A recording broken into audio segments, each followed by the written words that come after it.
ابلیکا part 1 episode 22۔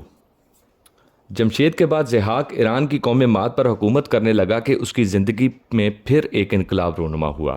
ایک روز جبکہ صبح کانستہ فہر اور زیر نقاب شدت جذب رکھنے والی آنکھوں کی طرح نمودار ہوئی تھی، ضحاک نبیتا بیوسا اور عرب اکبتانہ کے شاہی محل کے کمرے میں محو گفتگو تھے کہ ضحاک کا ایک محافظ اندر آیا اور اس نے کہا، اے آقا، ہند کی سرزمین سے ایک درویش شخص آیا ہے اور آپ سے ملاقات کا خواہش مند ہے۔ اے آقا، اس شخص کی گفتگو نازک و پرکار اور اس کی باتوں میں دانش و حکمت کا ایک فیضان ازل ہے۔ ضحاک نے فوراً کہا، اس شخص کو اندر لاؤ۔ تھوڑی دیر بعد ڈھلتی ہوئی عمر کا ایک شخص محل کے اس کمرے میں داخل ہوا۔ وہ عزازیل یعنی ابلیس تھا۔ وہ ایک اور روپ میں تھا، لہٰذا ضحاک اسے پہچان نہ سکا، لیکن عرب بیوسا اور نبیتا نے اسے پہچان لیا تھا کیونکہ وہ ان کا محسن و رہنما تھا۔ ضحاک نے ہاتھ کے اشارے سے اسے ایک نشست پر بیٹھنے کو کہا۔ جب وہ بیٹھ گیا تو ضحاک نے پوچھا، اے میرے بزرگ، آپ کون ہیں؟ آپ کا نام کیا ہے اور آپ کیوں مجھ سے ملنا چاہتے ہیں؟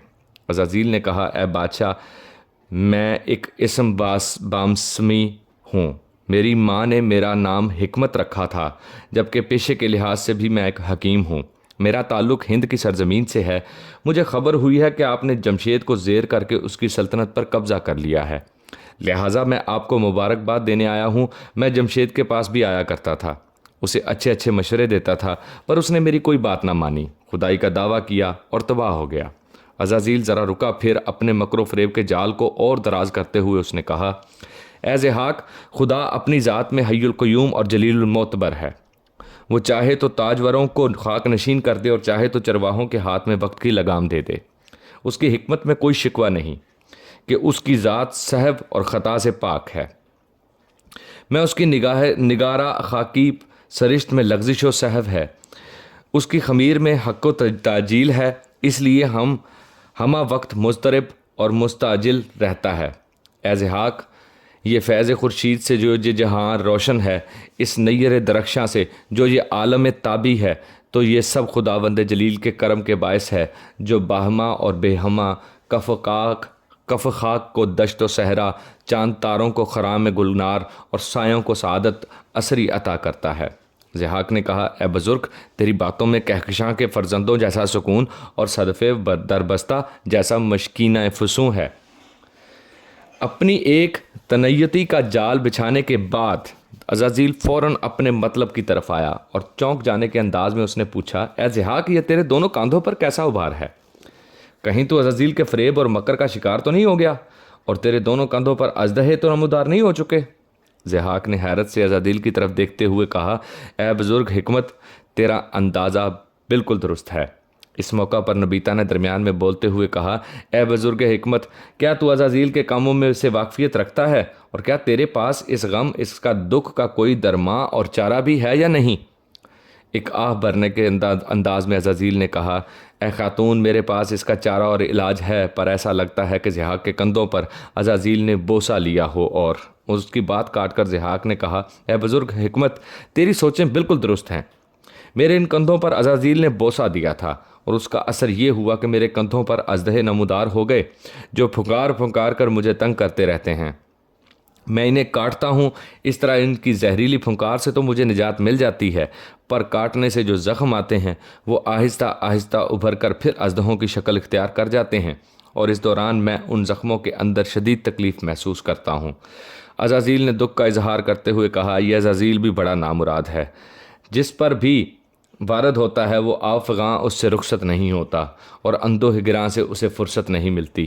آہ عزازیل، جب یہ اپنی لغزشوں کے مقامت میں کسی پر وارد ہوتا ہے تو اس کے دیدوں کو خون بانا نشان اور اس کی عشرتوں کو سوزے نہاں کر دیتا ہے۔ پر اے ضحاک، تو فکر مند نہ ہو، میں تجھے اس تکلیف سے نجات بھی دوں گا اور تجھے ایک نصیحت بھی کروں گا جس کے باعث تیری ذات ایک عالمگیر شہرت کی حامل ہو جائے گی۔ سن ضحاک، یہ جو تو اژدہوں کا کاٹتا ہے، ان کے زخموں سے جو تجھے تکلیف ہوتی ہے، اس کا علاج یہ ہے کہ اگر ان زخموں پر انسانی مغز نکال کر رکھو تو یہ تمہیں بالکل آرام آ جائے گا۔ انسانی مغز نکالنے کا اس واقعہ کو تاریخ ایران صفحہ 40 اور طبقات ناصری صفحہ 225 پر تفصیل سے لکھا گیا ہے۔ اور جو نصیحت میں نے تمہیں کرنی ہے وہ یہ ہے کہ ہند کی سرزمین پر حملہ کر دو۔ ان دنوں وہاں کے حالات ایسے ہیں کہ تمہاری فتح یقینی ہے۔ اس طرح تمہاری شہرت، تمہاری ناموری کا چار چاند لگ جائیں گے اور تم ایک عالمگیر حیثیت اختیار کر جاؤ گے۔ ضحاک نے کہا، اے بزرگ حکمت، پہلے تمہارے علاج پر عمل کروں گا۔ اگر مجھے آرام آ گیا تو میں تمہاری نصیحت کے مطابق ہند پر حملہ کر دوں گا۔ ضحاک کے حکم پر اسی وقت قوم ماد کے ایک آدمی کو مار دیا گیا اور اس کا مغز نکال کر اس کے کندھوں پر اژدہوں کے زخموں پر لگایا تو اسے آرام آ گیا۔ عزازیل تو چند یوم ضحاک کے پاس رہ کر رخصت ہو گیا، لیکن ضحاک کا اب یہ معمول بن گیا کہ وہ ہر روز گلی کوچوں سے 2 آدمیوں کو پکڑواتا، ان کے مغز نکال کر اپنے زخموں پر لگاتا، جس سے اسے سکون مل جاتا۔ اس طرح ایک لحاظ سے اس نے قوم ماد کا قتل عام شروع کر دیا تھا۔ ہر روز 2 آدمی قتل ہو جانے کے باعث لوگوں میں خوف و ہراس پھیل گیا تھا، اسی لیے لوگ بھاگ بھاگ کر کوہستان دماوند کے غاروں میں پناہ لینے لگے تھے تاکہ ضحاک کے ظلم سے نجات پا سکیں۔ قوم ماد کے لوگ ضحاک کے اس ظلم کے خلاف نہ آواز اٹھا سکتے تھے اور نہ ہی بغاوت کر سکتے تھے، اس لیے کہ کوئی ان کی تنظیم کرنے والا نہ تھا۔ ضحاک نے نہ صرف فریدوں کے سوا شاہی خاندانوں کے سارے افراد کو قتل کر دیا تھا، بلکہ ایک طرح سے اس نے قوم ماد کے جرنیلوں کا بھی آہستہ آہستہ صفایا کرنا شروع کر دیا تھا۔ اکبتانہ شہر میں امن و امان رکھنے کی خاطر اس نے انسانی مغز حاصل کرنے کے لیے روزانہ 2 آدمی اکبتانہ کے مضافات یا دیگر شہروں سے پکڑنے شروع کر دیے تھے۔ اس لیے اس نے شہروں کے ایسے عامل مقرر کیے جو اس کے اس کام میں پورا تعاون کرتے تھے۔ اس دوران ایک ایسا واقعہ پیش آیا جس نے آگے چل کر ضحاک کے خلاف ایک خونی انقلاب برپا کر دیا۔ اصفہان کے حاکم نے اپنی باری پر مغز حاصل کرنے کے لیے جو کچھ جوان ضحاک کی طرف روانہ کیے، ان میں 2 بھائی بھی تھے جو اصفہان کے ایک لوہار کے بیٹے تھے جس کا نام وہ تھا کاوا تھا۔ جب یہ دونوں بھائی قتل ہو گئے تو کاوا کو سخت صدمہ ہوا، کیونکہ اس کے صرف 2 ہی بیٹے تھے جو اس کا سہارا تھے۔ اس کے قتل ہو جانے پر وہ ضحاک کے خلاف انتقامی کارروائی کرنے کے متعلق سوچنے لگا۔ دوسری طرف ضحاک اپنی جگہ مطمئن اور پرسکون تھا کہ انسانی مغز اس کے زخموں کو آرام آ گیا ہے، لہٰذا وہ عزازیل جو بزرگ حکمت کی شکل میں اس کے پاس آیا تھا، اس کی نصیحت پر عمل کرنے کے لیے ہندوستان پر حملہ آور ہونے کی تیاریاں کرنے لگا۔ بوڑھے حکمت پر اسے اعتماد اور بھروسہ ہو گیا تھا، کیونکہ اس کے نسخے سے اسے سکون مل گیا تھا اور اسے پوری امید تھی کہ اگر وہ حکمت کے مشورے پر ہندوستان پر حملہ کرے گا تو ضرور کامیاب رہے گا، لہٰذا اس حملے کے لیے وہ اپنی عسکری قوت میں اضافہ کرنے لگا۔ سورج ساری گلفشانی اور آرائش چمن کو ویرانیوں میں بدلتا ہوا یوں غروب ہو رہا تھا جیسے وہ خلد گم گشتہ اور رویائے جمیل کی تلاش میں اپنی جولاں گاہوں کو نالہ شب گیر اور جشن چراغاں کے حوالے سے جا رہا ہو۔ کائنات میں جلوہ اقصائے شبستان اور اسرار خمستان جیسا سکون بکھرنے لگا تھا۔ یافان اپنی نئی بنائی ہوئی بیٹی اریشیا کے ساتھ شہر کے ننار دیوتا اور ننگن دیوی کے معبدوں کو ملانے والی اس غار سے باہر نکلا جس کے اندر اس نے اپنی مستقل رہائش بنا لی تھی۔ غار سے نکل کر یافان اور اریشا جب ننار دیوتا کے بڑے پجاری یمنا کے کمرے میں داخل ہوئے تو انہوں نے دیکھا کہ یمنا کسی شخص سے محو گفتگو تھا۔ یافان اور اریشا کو دیکھتے ہی اس نے خوشی اور مسرت کا اظہار کیا اور کہا، تم دونوں وہیں کھڑے کیوں ہو؟ اندر آ جاؤ، تم عین وقت پر آئے ہو، ورنہ تھوڑی دیر تک میں خود ہی کسی کو بھیج کر تم دونوں کو یہاں بلانے والا تھا۔ یافان اور اریشا کے آگے بڑھے۔ اس دوران یمنا نے اپنے سامنے بیٹھے شخص کو مخاطب کر کے کہا، برنمرود، یہی یافان ہے جس کا میں نے تم سے ذکر کر رہا تھا، اور اس کے ساتھ اس کی بیٹی اریشا ہے۔ جب یافان اور اریشا کے پاس آئے تو یمنا نے کہا، تم دونوں باپ بیٹی اس سے ملو، یہ برنمرود ہے۔ میں پہلے بھی کئی بار تم سے اس کا ذکر کر چکا ہوں کہ یہ میرے شاگردوں میں سے ہے اور قوم ماد کے بادشاہ جمشید کے پاس چلا گیا تھا۔ اسی نے بادشاہ جمشید کو جادو کے علوم سکھانے کے علاوہ اس کے لیے جنات اس کو مطیع کیے، ان سے اس نے انہیں ہوا میں کشتیاں اڑوائیں۔ اس کے علاوہ اس نے کوہستان دماوند کے اندر اپنی رہائش اختیار کر لی تھی۔ اب یہ میرے پاس آ گیا ہے اور یہیں رہے گا، اس لیے کہ جمشید کی سلطنت پر یمن کے بادشاہ ضحاک نے قبضہ کر لیا ہے۔ تم دونوں کے آنے سے قبل میں برنمرود کو تمہارے متعلق ہی تفصیل بتا رہا تھا۔ یافان بیٹھ گیا جبکہ اسے حرکت میں لانے والی شیطانی قوتیں نیلی دھند کی صورت میں اس کے پیچھے پھیل گئی تھیں۔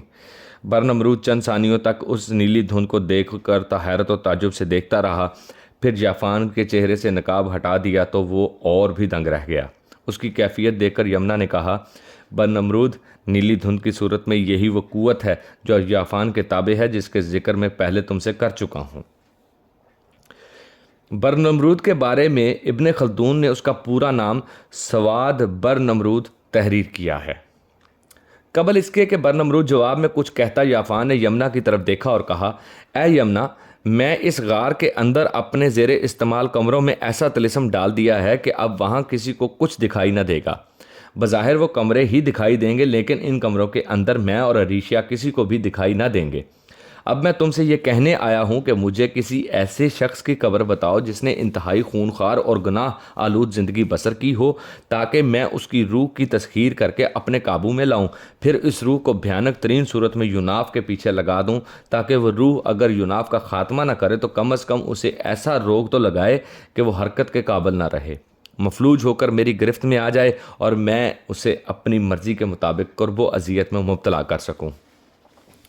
یمنا نے چند ثانیے تک تفکر سے کام لیا، پھر کہا، اے یافان، میری نگاہوں میں ایک ایسے شخص کی قبر ضرور ہے جس نے انتہائی خونخوار اور گناہ آلود زندگی بسر کی، لیکن اے میرے دوست، میں نے برنمرود سے تمہارے حالات تفصیل سے کہہ دیے ہیں۔ برنمرود نے تو یوناف کے لیے کچھ اور ہی سوچ لیا ہے۔ یافان نے استفہامیہ انداز میں پوچھا، برنمرود نے یوناف کے بارے میں کیا سوچا ہے؟ اس بار برنمرود بولا اور اس نے کہا، اے بزرگ یافان، کیا یوناف ایسی ہی قوتوں کا مالک ہے کہ میں اور آپ اور بزرگ یمنا تینوں مل کر بھی اسے زیر نہ کر سکیں؟ یافان نے کسی قدر بے اعتمادی کے ساتھ کہا، شاید ہم تینوں مل کر اس سے نمٹ سکیں، لیکن اس کے ٹھکانے پر جا کر اس پر حملہ آور ہونا ہمارے لیے دشوار ہی نہیں، خطرناک بھی ہوگا۔ برنمرود نے کہا، اس کے ٹھکانے پر جا کر اس پر حملہ آور نہ ہوں گے، بلکہ اسے یہاں بلا کر زیر کریں گے۔ یافان نے کہا، ہم میں سے کسی کو بھی علم نہیں کہ یوناف ان دنوں کہاں ہے، کون اسے تلاش کرے گا اور کیسے اسے یہاں لائے گا؟ برنمرود نے چھاتی تانتے ہوئے کہا، میں اسے یہاں لاؤں گا، اور وہ جہاں کہیں بھی ہے بھاگتا ہوا اس طرف آئے گا۔ میں اپنے ایک سحری عمل کے ذریعے اس کے ذہن میں ایک ایسی لڑکی بٹھا دوں گا جو اس کے اعصاب پر سوار ہو جائے گی۔ وہ اس لڑکی کی تلاش میں بھاگتا ہوا ادھر آئے گا جس کمرے میں ہم اس وقت بیٹھے ہیں، لڑکی اس کے ساتھ والے کمرے میں رہے گی، اور اس لڑکی کی تلاش میں جب یوناف اس کمرے میں آئے گا تو ہم اس پر قابو پا لیں گے۔ یافان نے اس بات دلچسپی لیتے ہوئے کہا، یہ سحری عمل قبر کیسے ہوگا؟ وہ کون لڑکی ایسی خوبصورت اور پرکشش ہوگی کہ یوناف کو یہاں کھینچ لائے گی؟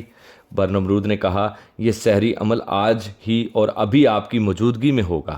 یہ عمل میں نے بابل کے ایک گمنام بوڑھے ساحر سے حاصل کیا تھا۔ اس کے پاس ایسے اور بہت سے پراسرار عمل تھے، پر افسوس میں اس سے سب کچھ نہ سیکھ سکا، کیونکہ جب میری اس سے ملاقات ہوئی تو اس کے چند روز بعد ہی وہ مر گیا تھا۔ ذرا رک کر برنمرود نے کہا، اے بزرگ یافان، اس عمل کے لیے میں اور بزرگ یمنا نے مل کر ایک لڑکی کا انتخاب کیا ہے۔ وہ لڑکی اسی معبد میں دیوداسی ہے۔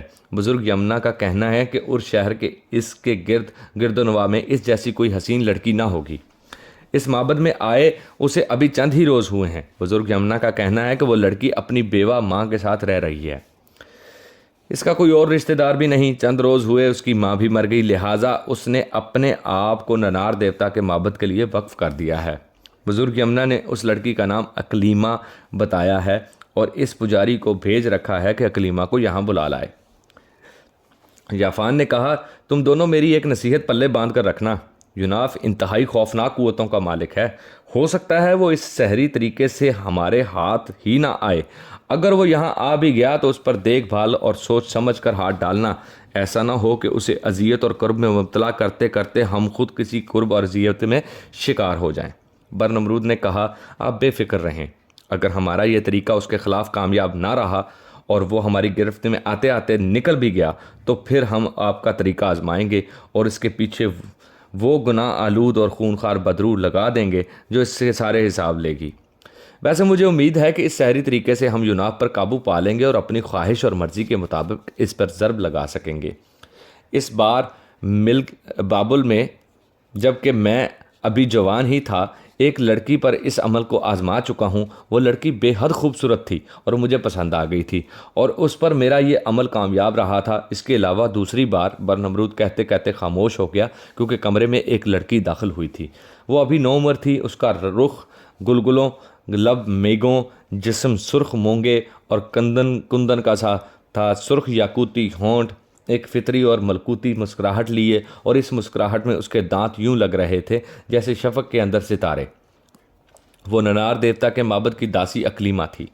وہ قد و زلف میں خوب دراز تھی، اس کی آنکھوں میں نیلم کی جھلک جشن طرب اور چشم نظارہ کو مرغوب کر لینے والی ایک کشش تھی۔ وہ کرمزی رنگ کی زرکار حریری پوشاک میں تھی اور اس کا بلاخیر شباب تہ بتہ برف کے اندر دبی ایک سرمستی اور آتش ناکی لگ رہا تھا۔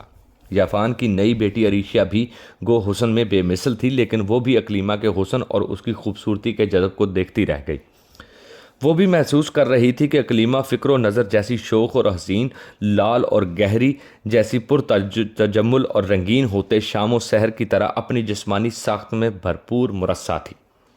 یمنا نے اسے مخاطب کرتے ہوئے کہا، اکلیمہ اکلیمہ، تم دروازے پر ہی کیوں رک گئی؟ یہاں ہمارے سامنے آ کر بیٹھو، ہم نے تمہیں ایک نیک اور بامقصد کام کے لیے یہاں بلایا ہے، ڈرو نہیں، میں یہاں موجود ہوں، یہاں کوئی تمہیں نقصان نہیں پہنچا سکتا۔ اکلیمہ کی ہچکچاہٹ کچھ جاتی رہی اور حسن میں صدف اور گوہر نایاب جیسا فسوں اور خمار کی رکھنے والی حسین لڑکی آہستہ آہستہ آگے بڑھی۔ اس کی چال ایسی تھی جیسے امڑ کر چلتی کسی بھرپور جوانی کی نس نس میں لذت تخلیق اور لپکتے شعلوں جیسی روشنی بھر دیتی ہو۔ اکلیمہ جب نزدیک آئی اور اس کی نظر یافان کے ننگے چہرے پر پڑی جو محض ہڈیوں کا ایک ڈھانچہ تھا، تو وہ کسی جنگلی آہو کی طرح بدک گئی اور چھلانگ مار کر ایک طرف کھڑی ہو گئی۔ وہ بیچاری سہمی اور ویران سی ہو کر رہ گئی تھی۔ تاہم یمنا نے اس کی ہمت بندھاتے ہوئے کہا، ڈرو نہیں اکلیمہ، یہ ہمارے مہمان اور محسن یافان ہیں اور ان کے ساتھ ان کی بیٹی عریشہ ہے، ان سے کوئی خطرہ اور خوف نہ محسوس کرو، یہاں ہمارے نزدیک آ کر بیٹھ جاؤ۔ اکلیمہ ڈری ڈری آگے بڑھی اور عریشہ کے قریب جا کر بیٹھ گئی۔ یمنا نے سب سے پہلے تفصیل سے وہ سارے واقعات اکلیمہ کو سنائے جن کی بنا پر یوناف نے یافان کی حالت ہڈیوں کے ڈھانچے کی سی کر دی۔ پھر اصل موضوع کی طرف آتے ہوئے اس نے پدرانہ شفقت اور نرمی سے کہا، اکلیمہ، تمہاری مدد سے ہم یوناف کو یہاں بلا کر اسے اپنے اس بزرگ یافان کا انتقام لینا چاہتے ہیں۔ اکلیمہ نے لرزتے کانپتے ہوئے کہا، یوناف کا ذکر ابھی آپ نے جس خوفناک انداز میں کیا ہے، میری وجہ سے وہ یہاں کیوں آئے گا؟ اس بار برنمرود نے انتہائی نرمی سے کہا، اکلیمہ میری بیٹی، ڈرو نہیں، تم جانتی ہو تم لا انتہا اور بے مثل حد تک حسین اور پرکشش ہو۔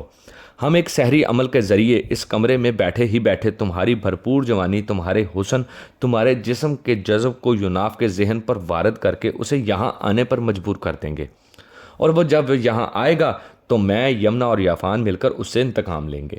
میرے خیال میں تم یقیناً اس معاملے میں ہم لوگوں سے تعاون کرو گی۔ اکلیمہ نے سکھ اور سکون کا لمبا سانس لیتے ہوئے کہا، میں سمجھ رہی تھی مجھے اس یوناف کے پاس جانا ہوگا اور اسے اپنی طرف مائل کر کے یہاں لانا ہوگا۔ اس خیال سے میں خوفزدہ ہو گئی تھی۔ اگر یوناف کو بلانے کے لیے میری مدد سے یہ سحری عمل اس کمرے میں کرنا ہے تو میں تیار ہوں۔ برنمرود کے چہرے پر اکلیمہ کے اس جواب سے مسکراہٹ پھیل گئی۔ پھر اس نے ننار دیوتا کے بڑے پجاری یمنا کی طرف دیکھتے ہوئے کہا، اے بزرگ یمنا، ذرا اپنے پجاریوں کو بلائیں کہ وہ لکڑیاں، عود، عنبر، سندل لے کر آئیں، یہاں آگ روشن کریں تاکہ میں اپنے سحری عمل کی ابتدا کر سکوں۔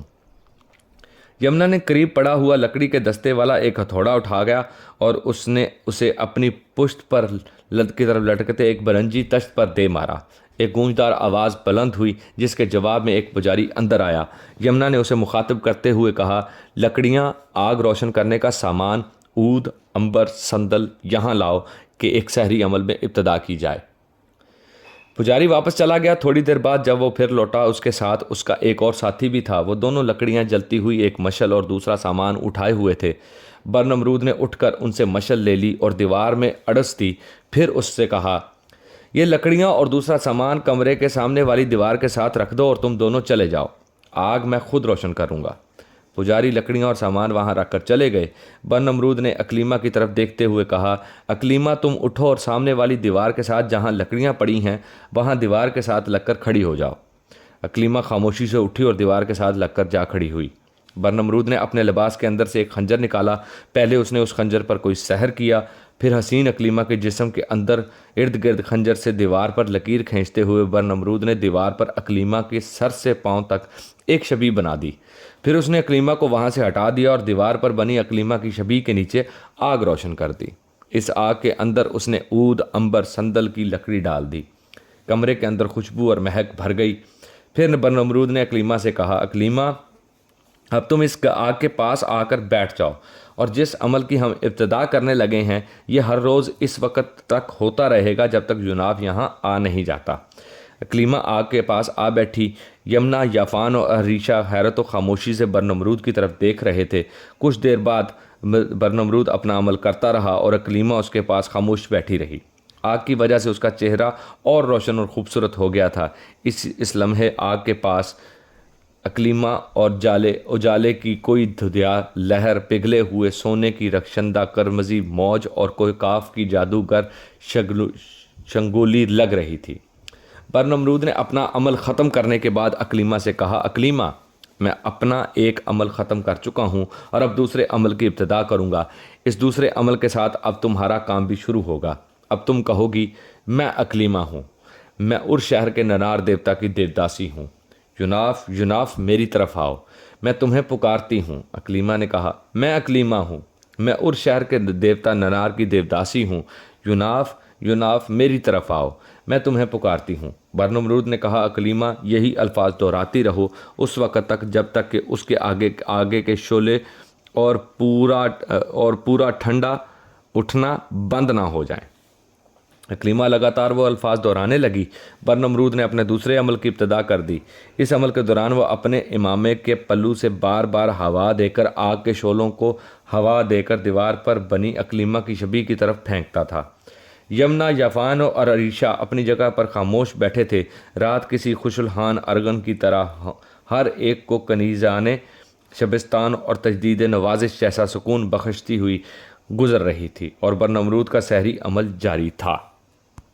اس کارگاہ شیشہ گراں میں رات کی بے ساختہ برجستہ اپنی آرزو خیز اداؤں کی پرکشش اور زلف مشکیں کی عنایات پھیلاتی، تھکے ماندہ راہبوں کو دل دریا کا سکون اور سینوں میں مست مگن کر دینے والا سکون برپا کرتی ہوئی بھاگی چلی جا رہی تھی۔ ہر شے ورطۂ سکوت میں غرق تھی۔ رات خود سپردانہ انداز میں مائل بکرم رعنائی ہو کر پرکشش قسم کے تزویر و ترغیب کے خمیر اٹھاتی